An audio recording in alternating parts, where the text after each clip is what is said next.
Well, welcome back to class, everybody. I want to welcome you to the first intro video for Module 2, Part A.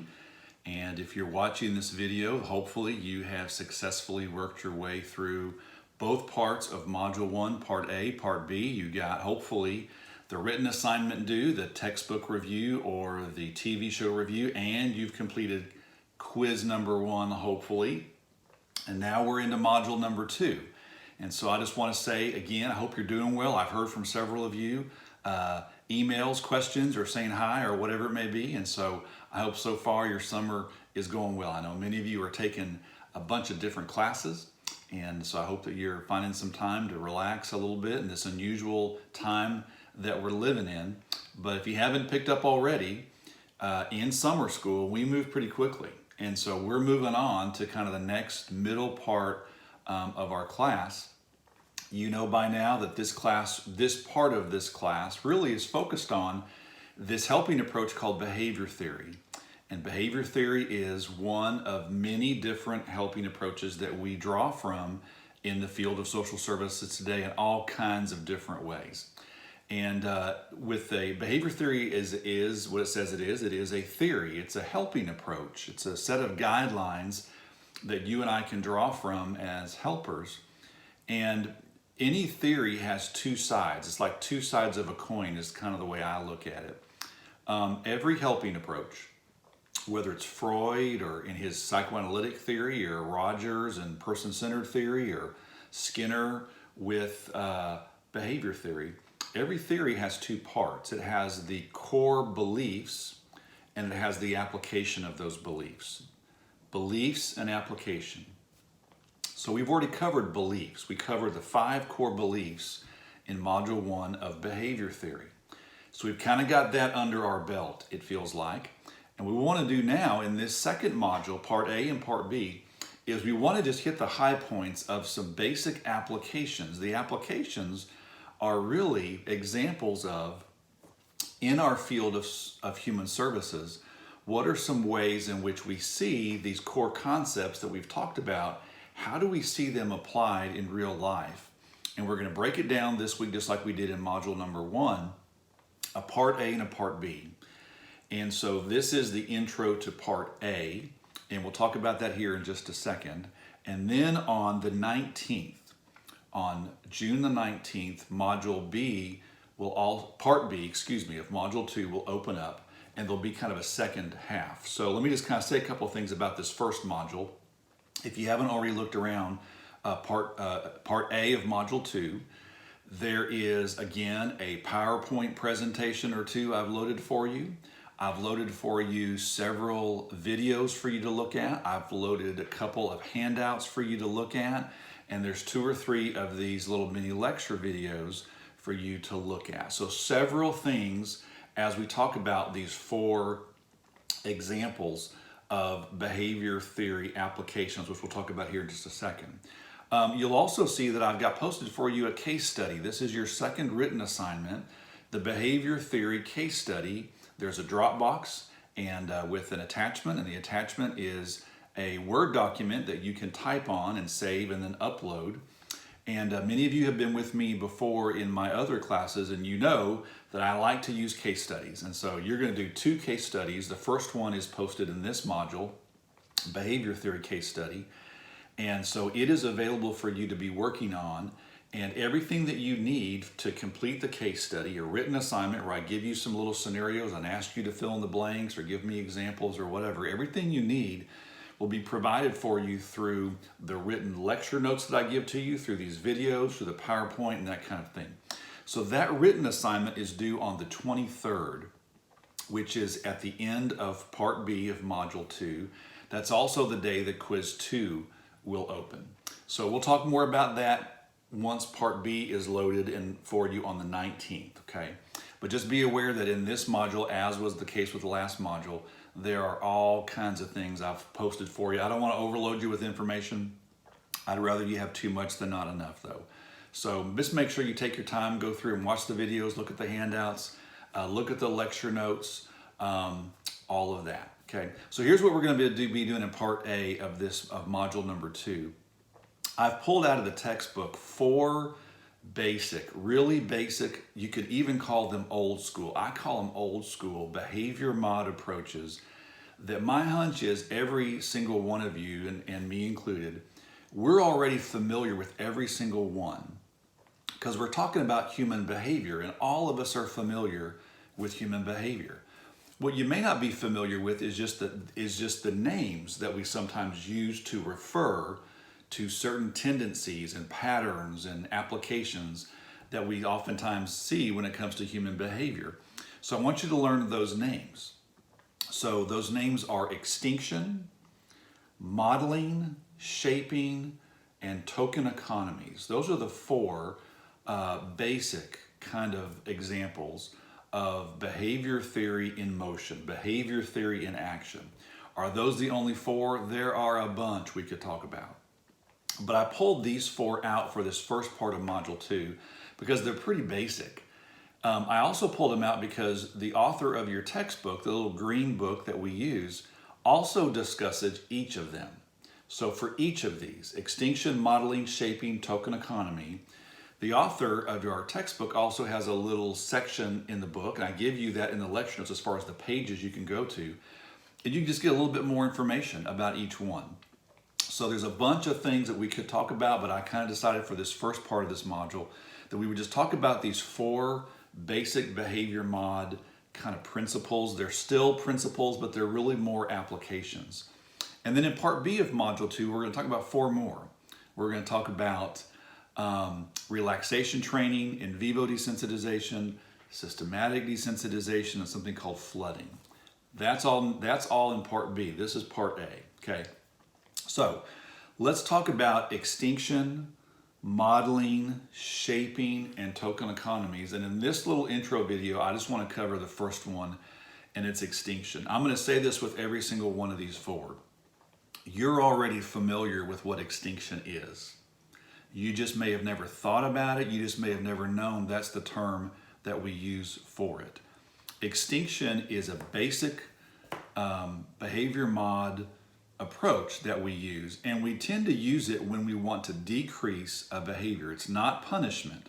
It's similar to punishment, but it's different from punishment.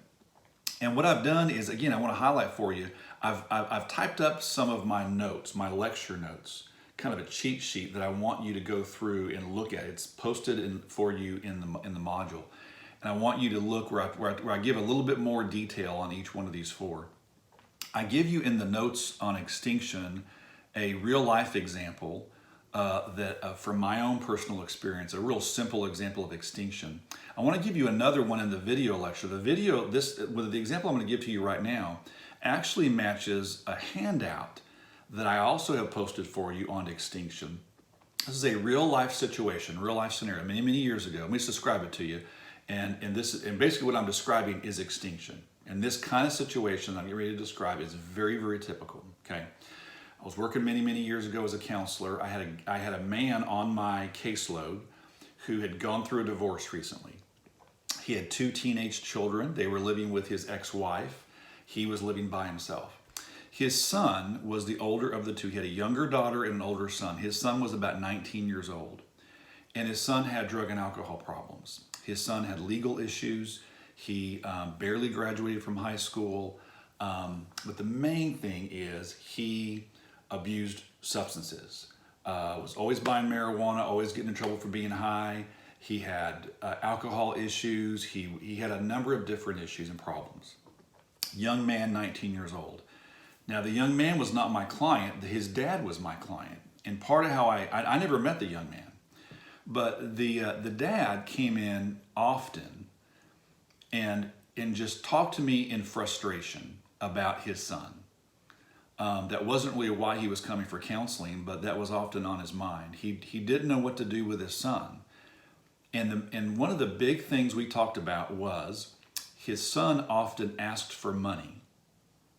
And the dad, although he didn't want to, would say yes and give him money. Now, that's a very common dynamic in relationships. Before you say, well, that dad shouldn't have been doing that. That's very typical in many relationships. Many times, we say yes when we want to say no, and that's on us, right? All kinds of reasons for that. So this dad was really, really frustrated that his son kept asking him for money. And my question to the dad was, well, what do you do when he asks? He would say, this client of mine would say, well, he just keeps, all he does is just ask, all he does is ask, all he does is ask, all he does is ask. So I just said, well, what do you do when he asks? And he said, well, I say yes. And I give him money. I don't want to, but I do. I don't want to deal with him. I'm trying to avoid a conflict or whatever, right? And so I just said to him one day, and it was like a light bulb went off in his head, and I said, well, that's why he keeps asking. It's not complicated. He keeps asking because you keep saying yes, and so he knows he can. And the dad, that's pretty simple, but sometimes it's hard for us to see in our own situations, our situations, right? We're too close to it. That's how you and I as helpers can help people. We can help them to see just a different perspective. And so I said to him, that's part of why he keeps asking is because you keep saying yes. So there's this pattern. I want you to notice that there's this pattern. The pattern is the son asks for money. Dad says yes. What happens as time goes forward? The son's behavior of asking for money continues. That's called reinforcement, as we talked about last time.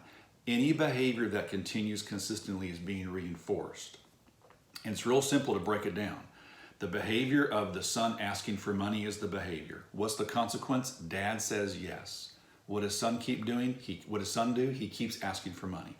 So you have, we call it a reinforcement loop. You have this, and again, if you and I were to look at our behavior, our relationships around us, you could probably, like I could, see what we call reinforcement loops. It's where our pattern of behavior reinforces the behavior of someone else. Sometimes that's a good thing. Sometimes that's not a good thing, right? And so maybe you're familiar with the term enabling. And so this is really kind of an example of what we call enabling. The dad kept saying, so there's this pattern of behavior. So one of the things I just asked Dad was, well, what do you want to do? What's something you could do? And he said, well, I could just start saying no. And I said to him, absolutely, you could say no because it's your money and it's your decision. And over time, he came to the realization, the dad did, that he was playing a role here. And the role was him saying yes. And he told me one day that he had been thinking about it and praying about it. He decided he was going to start saying no. He said, I'm just not going to do it. I don't feel right doing it. I know he tells me he takes the money to go. I know what he does. He's getting high. And I'm not going to be a part of that. So the dad decided to say no. So let's look at that from a behavior mod standpoint. The consequence, the reinforcing consequence has been saying yes. So what he's basically getting ready to do is we would say it this way, he's going to remove or withhold the consequence that has been reinforcing the asking for money behavior, which he can do, right? So he's going to start saying no. I asked the dad, you can do that. I said to him this is a good counselor question. What do you think's going to happen when you say no? And he said, well, my son will just realize he isn't going to get money from him anymore. I said, he will eventually realize that if you stick to your guns. What do you think's going to happen at first, though? And the light bulb went off, and he said, well, he's going to be mad.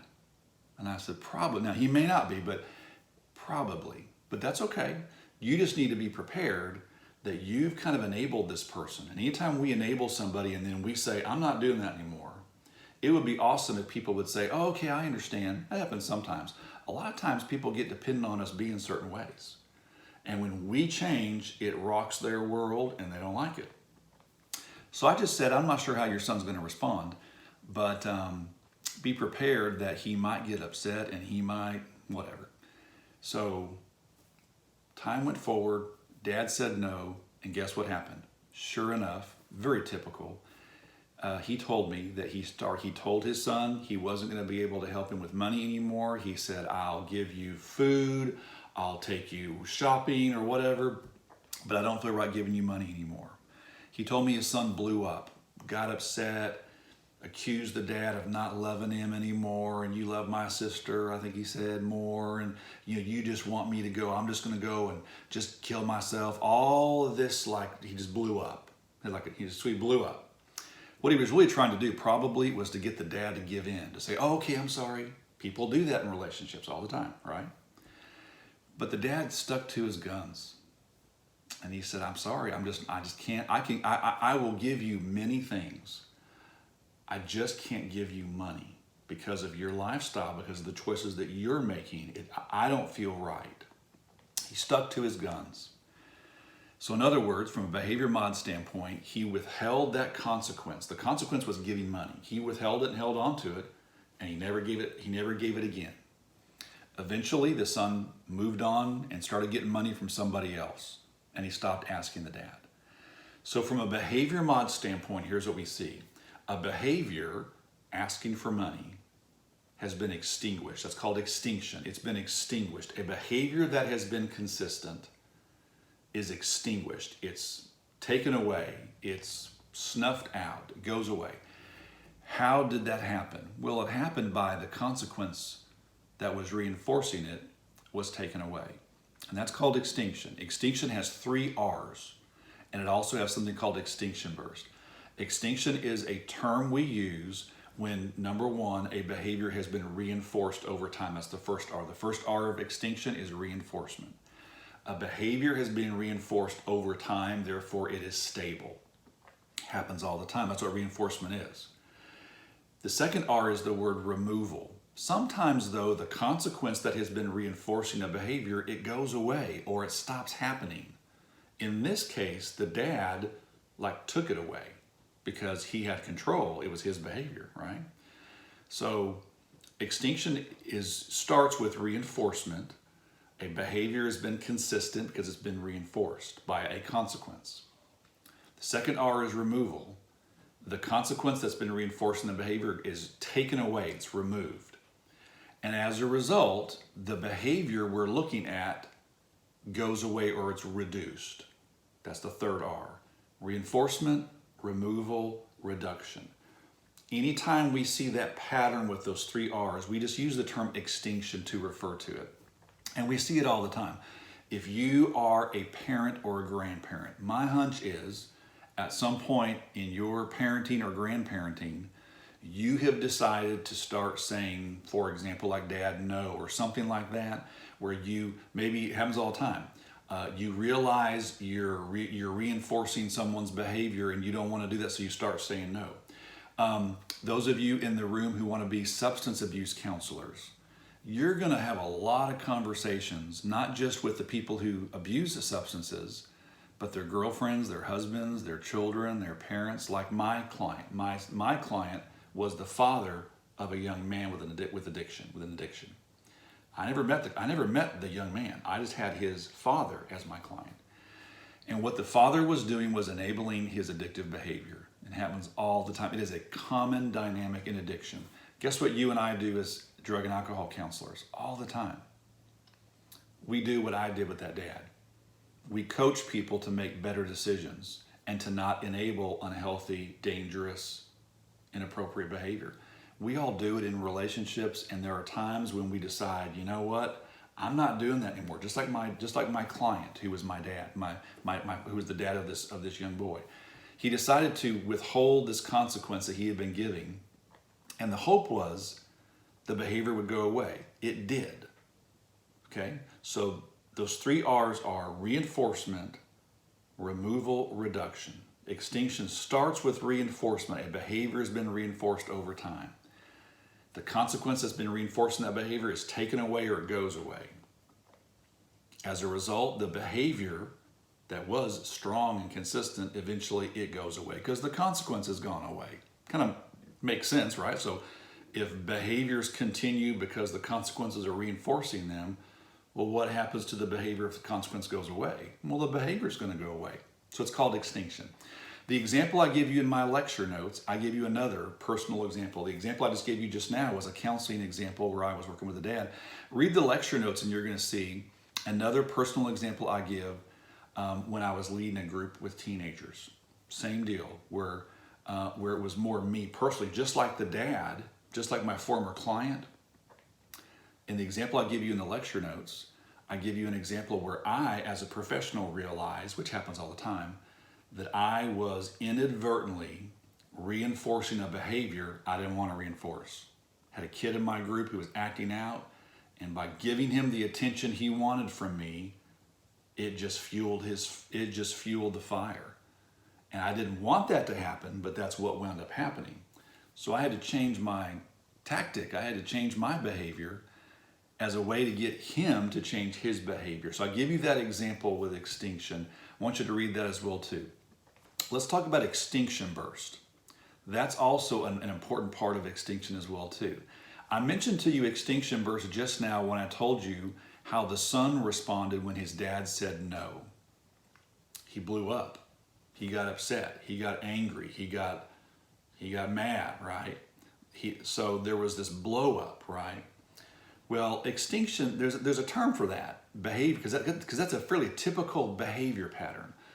When, my wife has been enabling me or whatever, and then suddenly someone changes the rules and says, I'm not doing that anymore. It kind of gets our attention and it kind of shocks our system, so to speak. So years ago, people coined the term extinction burst to refer to the temporary increase of the behavior we're trying to get rid of after the reinforcing consequence has been removed. I'm going to say that again. Extinction burst is the temporary increase of the behavior we're hoping to get rid of right after the reinforcing consequence has been removed. So I gave you 3 R's: reinforcement, removal, reduction. Extinction burst actually goes in between the second and third R. So it's reinforcement, removal, extinction burst, reduction. Very, very typically, it's just the way that we're wired as humans. We are used to certain things happening. We're used to being certain consequences happening around us. We get kind of conditioned, right? It's a good term. We get conditioned to things being a certain way.